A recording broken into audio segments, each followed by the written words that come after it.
เป็นนี่ใดกินมะม่วงบ่มะม่วงสุกบ่กินไหมเอาเลยบ่เป็นหยังกินหลายแล้วมื้อนี้ยันท้องเสียสร้างเพิ่นบ่ได้มาเฮ็ดบ่อ้ายมื้อนี้ยังเพิ่นยังสิรวมกันตะแลงโอ้เพิ่นยังบ่ได้มาเฮ็ดบ่ถามทางพ่อนี่ก็ได้ติเนาะอันผู้ดีอยากฮู้ว่าเพิ่นยังต้องการหยังอันนั้นยังขาดหยังนะพ่อเนาะว่าลูดก็ได้เล็กนั่นมียังครบบ่แล้วเนาะครบเลยดินวอกได้พ่ออยู่บ่นี่พ่อสิพ่ออยู่ดอกมันมีบ้าน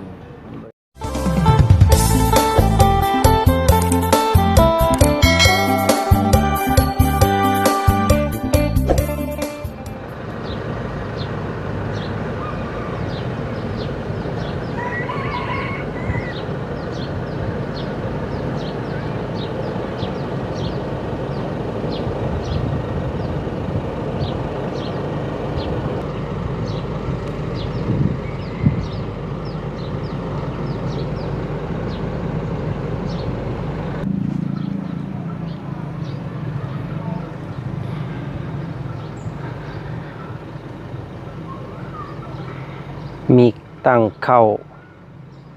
เป็นโงนสงูสงเงาพี่น้องเอ้ยเนาะมื้อนี้ทางเบาจันพาพี่พาน้องมาพี่เด้อพี่น้องเอ้ยเนาะทางบ้านดงหมักยางพี่น้องเอ้ยเนาะเมืองสะพังทองแขวงสะวรรณเขตเด้อพี่น้องเด้อเนาะก่อนอื่นพี่น้องเลยกับทักทายสบายดีพ่อแม่พี่น้องสบายดีหมู่เพื่อนกันเมื่อสู่ขู่สู่คนเจอกันคือเก่าพี่น้องเลยกับเบาจันอีกแล้วพ่อกันเมื่อนี้ทางเบาจันก็โอ้ยพี่น้องเลยมาเป็นสะพานบุญเนาะให้ทางพ่อลุงตุ้ยและแม่ป้าร้อนอีกคือเก่าคือเดิมพี่น้องเลยเนาะแต่ผัดมาแล้วกับบ่เห็นผู้ใดเลยมื้อนี้พี่น้องเอ้ยมิตรจีรีสมอยสมีคือเก่าอยู่วัดเพิ่นก็ได้เนาะบ่มีขู่คนบ่มีสร้างบ่มีเจ้าอาวาสจักไปทางไหนเบิดแล้วพี่น้องเอ้ยเนาะไปให้ไปสวนลงให้ลงหน้ากันเบิดแล้วบ่มื้อนี้พี่น้องเอ้ยเนาะเนาะมื้อนี้ก็บุกขึ้นมาน้องแต้วกับโบยูเพื่อนพี่น้องไอ้สาวแต้วเพิ่นก็ได้เนาะจักสิถามไทยกับผู้ใดเนาะบาดนี้พี่น้องเอ้ยทางบ่าวจันก็ได้เนาะมีแต่พบพ่อแต่หมากอันนี่พี่น้องเอ้ยหมากแง้วเนาะหมากไฟหมากแง้วพี่น้องเอ้ยเป็นปุ่มเป็นโงนอยู่ปุ้ยลกอีหลีเหรอพี่น้องเอ้ยเนาะสิขึ้นเอากระยันเพิ่นเว้าบาดนี้เนาะซีเมนเอากระยันเพิ่นว่า เนาะได้แต่แนมเบิ่งนี่แหละพี่น้องน้ำลายเหยโยดอยู่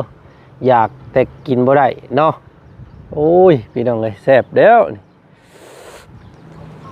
ไปทางใดล่ะสบาดนี้พี่น้องเอ้ยเนาะทางบ่จันสิมาถามไทยเบิ่งสร้างพี่น้องเอ้ยเนาะว่าสร้างเพิ่นต้องการหยังว่าซั่นซะเนาะทางพ่อลุงเพิ่นฝากฟังให้บ่จันมาถามมาไทยเพราะว่าบ่จันมีงบอยู่6 ล้านตอนนี้พี่น้องเอ้ยเนาะ6 ล้าน6 ล้านน้อยๆ6 ล้าน6 ล้าน3พี่น้องเอ้ยและทางพ่อลุงเพิ่นว่าให้มาถามทางสร้างว่าต้องการหยังที่สุดว่าซั่นซะพี่น้องเอ้ยเนาะต้องการอุปกรณ์ใดที่ว่ามันจำเป็นต้องใช้ว่าซั่นซะเนาะเพิ่นก็สิร่วมสมทบให้บ่จันซื้อมามอบให้ว่าซั่นซะพี่น้องเอ้ยเนาะแต่ว่าจักหยังเนาะบาดนี้พี่น้องเอ้ยสร้างก็บ่อยู่น้องแต้วก็บ่มีพระก็บ่เห็นพี่น้องเอ้ยเฮ็ดจังไดล่ะบาดนี้ทางพ่อลุงเนาะลูกก็มาตามคำมั่นสัญญาทางพอลุงมอบไม้ให้พี่น้องเลยเนาะทางบ่จันก็หวนขึ้นเข้ามาเบิ่งแต่ว่าบ่เห็นผู้ใดเด้บาดที่นี่พี่น้องเฮ็ดจังไดเนาะบาดนี้เนาะสร้างเพิ่นก็บ่อยู่กำลังแล้วบาดนี้พี่น้องเอ้ยสิเว้าสิล้มนำผู้ใดเนาะเอา คำว่าเป็นแบบนี้แล้วสิโทษถามทางน้องแตวได้สับพี่น้องเนาะเวลาสร้างเพิ่นมาแล้วให้น้องแตวเล่นออกมาโอ้ลมเบิ่งว่าเพิ่นต้องการอีหยังได้สิซื้อมามอบให้ว่าซั่นซะเนาะโอ้อ้ายสบายดีเป็นนี่ใดกินมะม่วงบ่มะม่วงสุกบ่กินไหมเอาเลยบ่เป็นหยังกินหลายแล้วมื้อนี้ยันท้องเสียสร้างเพิ่นบ่ได้มาเฮ็ดบ่อ้ายมื้อนี้ยังเพิ่นยังสิร่วมกันแถลงโอ้เพิ่นยังบ่ได้มาเฮ็ดบ่ยังเอาเว้ากันแล้วโอ้เดี๋ยวนี้ประชาชนก็ยังบ่ได้รู้จักไม่ได้ว่าสั่งทางมาเลยแสดงว่าสร้างเพิ่นยังบ่ได้มาเนาะต้องร่วมกันก่อนต้องร่วมกันใหม่ก่อนแม่นเพิ่นก็กล้าเตรียมแล้วเพิ่นก็อยู่หั่นแล้วเพิ่นนี่ก็ได้เจ้าพ่อฮู้อยู่บ่ว่าเพิ่นต้องการอุปกรณ์หยังขาดหยังตอนนี้ก็บ่ฮู้ได้เพราะว่าทรายก็มีแล้วเนาะแห่ก็มีแล้วบล็อกก็มีแล้วปูนก็มีแล้วมันสิขาดหยังสบายนี่ถือว่าเล็กทำช้างผมก็สิไปทำเพิ่นก็ทำให้แน่เอาไปเอิ้นเพิ่นมาในนิดนึงก็ได้เฮาอยากถามมึงว่ามันเพิ่นต้องการหยังซินะเดี๋ยวมื้อหน้าเฮาสิซื้อมาให้นะ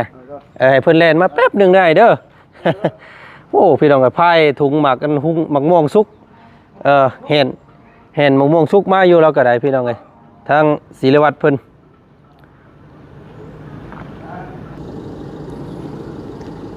เนาะพี่น้องเนาะกับทักทายสบายดีเด้อผมเป็นพี่น้องมัดสุขูสู่คนเอาพี่น้องเอ้ยเนาะกะมื้อนี้มาเอาบุญน้ำกันพี่น้องเอ้ยเนาะมาสร้างวัดสร้างว่าสร้างพระพุทธศาสนาพี่น้องเอ้ยสร้างมงกราบไหว้บูชาให้คนรุ่นลูกรุ่นหลานเนาะได้สืบทอดศาสนาพุทธพี่น้องเอ้ยได้กราบไหว้เนาะเป็นสิ่งที่เรียกว่าบุญใหญ่เนาะพี่น้องเนาะสร้างศาลาโฮงธรรมสร้างวัดสร้างว่านี่ถือว่าโอ้ยพี่น้องเอ้ยเนาะเอาสาธุบุญนำพ่อลุงตุ้ยกับแม่ป้าร้อนเด้อพี่น้องเอ้ยเนาะพร้อมด้วยครอบครัวของพวกเพิ่นเนาะมอบหมายทางบ่จันมาถวายปัจจัยหรือว่าอุปกรณ์เนาะในการสร้างศาลาโฮงธรรมพี่น้องเอ้ยเนาะวัดว่านลงมักจางบ้านของน้องแต๋วพี่น้องเอ้ยเนาะเพื่อนเบาเตียงเพิ่นนี่แหละว่าซั่นซะรอบนี้ก็จักสิได้อีหยังนี้พี่น้องเอ้ยเนาะเพราะว่าทางพ่อลุงเพิ่นอยากซอยโตที่ว่าเพิ่นต้องการสิ่งที่สำคัญสิ่งที่มันขาดอยู่ในตอนนี้ว่าซั่นพี่น้องเอ้ยเนาะพ่อลุงเพิ่นว่าอยากให้ซอยเพิ่นในจุดนี้พี่น้องเอ้ยเนาะเอาจังไดก็โอ้สาธุบุญนำหลายๆเด้อพ่อลุงเด้อเนาะอยู่ทั้งฝั่งต่างประเทศก็ขอให้ได้บุญได้กุศลนำกันเนาะค้าขายง่ายมือบ่ว่าสิเฮ็ดธุรกิจการงานใดก็ขอให้เจริญรุ่งเรืองในหน้าที่การงานเนาะอายุมั่นขวัญยืนอยู่เป็นโฮมโพโฮมไส้ให้พระพุทธศาสนาให้วัดให้ว่าอีกต่อไปนานตามนานได้กันเนาะพี่น้องเนาะสาธุเนาะโรคภัยไข้เจ็บอย่ามาใกล้เนาะพี่น้องเอ้ย รอทางศิลวัตรเพิ่นมาก่อนหน่อยนึงพี่น้องเอ้ยเนาะเพราะว่าสร้างนี่บ่ได้จ้างพี่น้องเอ้ยเนาะก็เฮาสิคุยกันยากนี่มันบ่ได้จ้างสร้างแล้วก็เฮ็ดให้เพิ่นเป็นสร้าง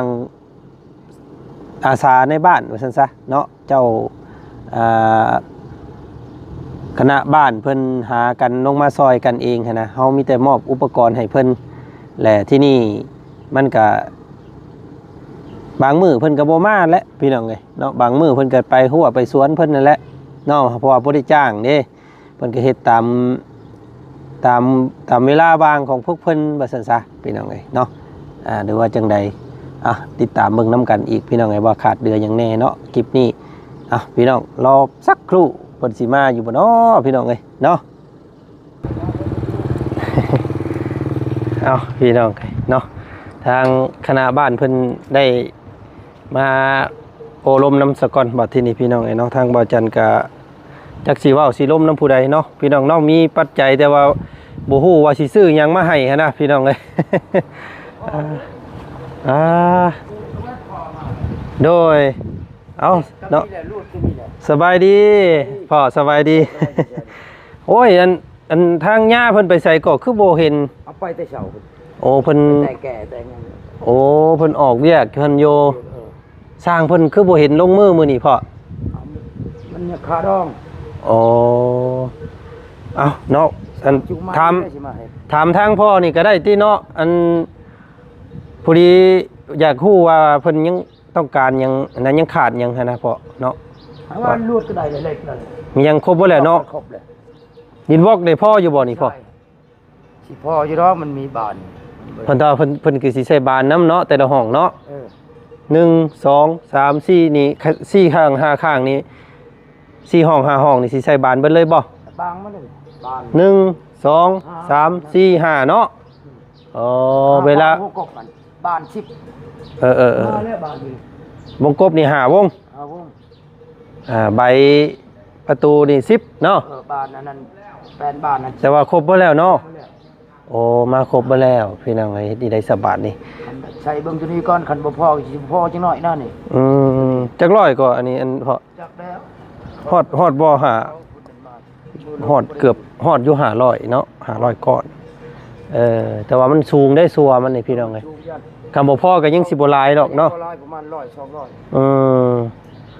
โอ้พี่น้องเอ้ยซะเนาะ ได้แหละลวดก็ได้แหละ เพราะว่ามื้อนั้นบ่าวจันทร์มามอบอันทรายเฮแล้วก็ปูนเนาะ3อย่างถือว่าเพียงพอเนาะซำนี่เนาะกะเพิ่นสิเฮ็ดอันนี้ได้เฉพาะเนาะอันเพิ่นสิเทพื้นบ่ เทนี่นี่แหละ เพิ่นสิสานเล็กเลยเอา เล็กแล้วเอาผักกาดมาใส่ มาใส่ได้ ใส่ผักกาดและชั้นเล็กบ่ ชั้นเล็กแล้วก็คำนี่ใส่ผักกาด เพิ่นสิเทแบบว่าให้ทั้งรุมพี่เป็นบ่ได้ใส่ดินเลยทั้งรุมเนาะเป็นแบบว่ายกพื้นขึ้นซื่อๆอันนี้พี่น้อง ตะปูตาตียัง โอ้ ใส่ผักกาดปูแล้วก็ชั้นเล็กบ่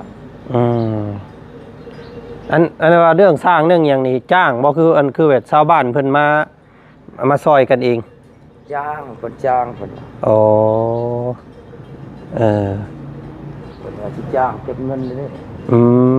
ผู้มีเงินเก็บเงินผู้ได้ไหวคือบ่ได้ เอาพี่น้องไงสั้นๆเดี๋ยวว่าจันทร์สิกลับเมื่อบอกทางพ่อลุงเพิ่นก่อนสั่นเนาะทางพ่อลุงเพิ่นอ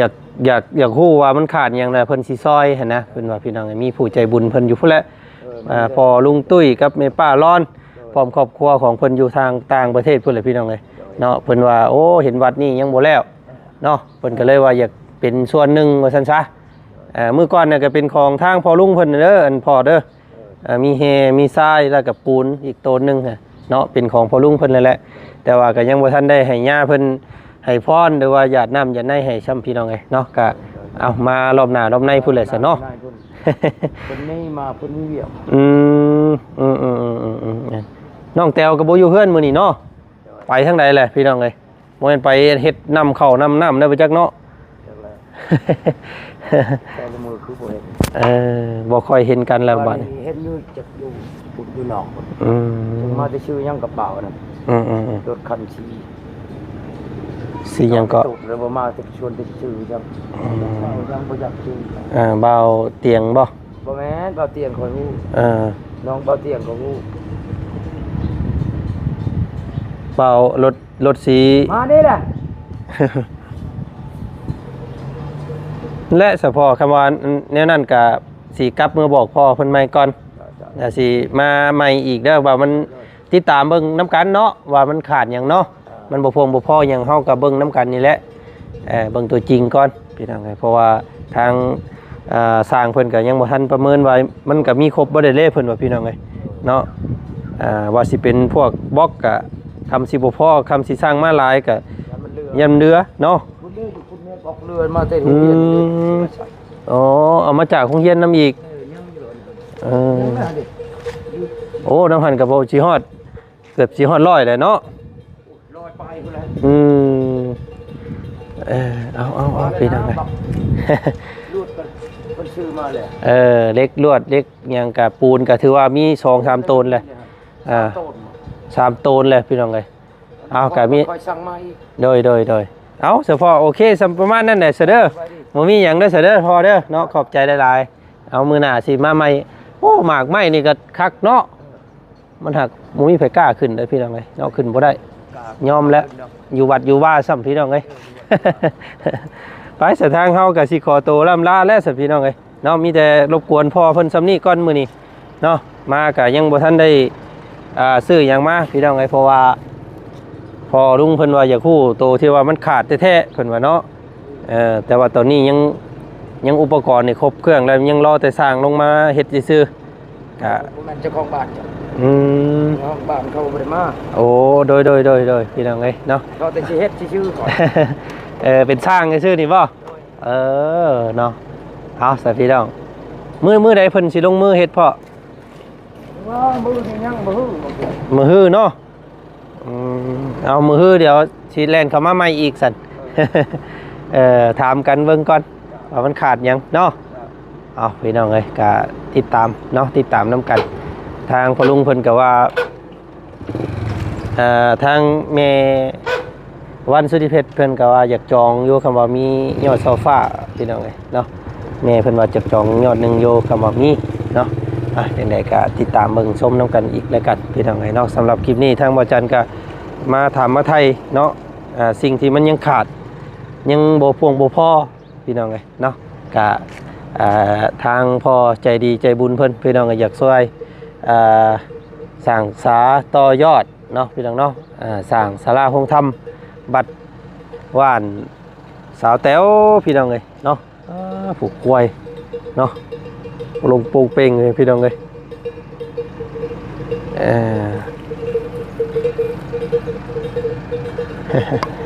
ไปซะพี่น้องเนาะทางวาจันทร์ก็สำหรับคลิปนี้ก็สิขอโตวเมื่อครับเอาลูกสาวหล่าก่อนบาดที่นี่พี่น้องเอ้ยเนาะสิเมื่อครับเอาน้องเพิ่นพอดีเลิกโรงเรียนพอดีพี่น้องเอ้ยเนาะมาอยู่กับเพิ่นหาเสด็จคืนหนึงเนาะมื้ออื่นมื้อฮื้ออีกจัก 2-3 มื้อพุ่นแหละสิขึ้นไปทางเซปูนต่อพี่น้องเอ้ยเนาะก็สำหรับลงมาบ้านเทือนสั้นเนี่ยก็ถ่ายทำเนาะก็จะบ่ค่อยมีงานปานใดพี่น้องเอ้ยลงมาพี่ก็ได้เนาะเพราะว่าพวกเฮาก็ถือว่าซอยเหลือเขตนี้ก็ถือว่ามากหลายแล้วพี่น้องเอ้ยเนาะก็ผู้ที่ลำบากผู้ที่ทุกข์ที่ยากก็อยากปัดไปน้ำในแล้วแถวนี้ก็ได้เนาะก็สำหรับยกตัวอย่างนี่แหละ2เฮือนนี่พี่น้องเอ้ยเนาะเมื่อก่อนน้องเพิ่นก็หาหมู่พักหมู่พิงกับบ่มีน้องแต๋วเนาะที่นี่เฮือนหลังปักงามงามกว่าผู้เฮือนคนซอยอีกพี่น้อง เนาะก็เอาเป็นบุญของน้องเพิ่นแล้วกันเนาะเอาพี่น้องเอ้ยก็หลายคู่หลายคนก็ว่าอยากให้บ้านของน้องสอนเพิ่นได้บ้านได้เฮือนได้ซ่านที่งามกว่าหันแนวว่าซั่นอันนี้ก็ขึ้นอยู่กับบุญวาสนาของน้องเพิ่นแล้วกันเนาะทางบ่จันก็4สตาร์ให้บ่ได้แต่เป็นกระบอกเสียงน้อยๆพี่น้องเอ้ยเนาะพอเปิดโอกาสให้พวกพี่น้องเห็นแล้วก็อยากสดอยากช่วยอยากทำบุญทำทานอยากสร้างบัตรสร้างว่าอยากเฮ็ดอีหยังก็แนะนำได้เด้อพี่น้องเด้อทางบ่จันยินดีวิ่งเต้นแล่นให้เนาะสะพานบุญทุนผู้อื่นทางบ่จันก็ได้พี่น้องเอ้ยเนาะบ่ได้ร่ำบ่ได้รวยแต่ก็สามารถช่วยได้เนาะช่วยเป็นมือเป็นแข้งเป็นขาให้ได้กันพี่น้องเอ้ยเนาะเอาถ่ายทำให้พี่น้องเบิ่งส้มนี่แล้วพี่น้องเอ้ยเนาะถ้าบ่ถูกอกถูกใจเว้าบ่ถูกบ่ฮวนบ่ฮู้บ่ถูกหูจังใดก็ขอโทษขออภัยเด้อพี่น้องเด้อเนาะเว้าภาษาบางเทื่อก็เว้าภาษาตลาดนิดนึงปลุกปลูกเปกให้ห้ากันไปเนาะพี่น้องเนาะเพื่อบ่อยากให้ซึมเศร้าเหงาพี่น้องเอ้ยคนเฮาเนาะพี่น้องเนาะเกิดมาแค่ครั้งหนึงครั้งเดียวก็สร้างความม่วนซื่นสร้างสีสันให้อยู่แต่ละมื้อแต่ละวันมีความสุขก็พอแล้วพี่น้องเอ้ยเนาะบ่ต้องอีหยังมากมายไปพี่น้องมื้อนี้ขอบใจเด้อพ่อลุงเด้อพ่อลุงตุ้ยแม่ป้าร้อนพร้อมครอบครัวเนาะมื้อหน้าที่เข้ามาถามมึงเพิ่นใหม่อีกว่าขาดเดือนหยังแน่เนาะมื้อนี้ไปแล้วเนาะพ่อลุงขอให้เจริญเด้อพ่อลุงเด้อสุขกายสุขใจเด้อเนาะสบายดีมื้อนี้พี่น้องไป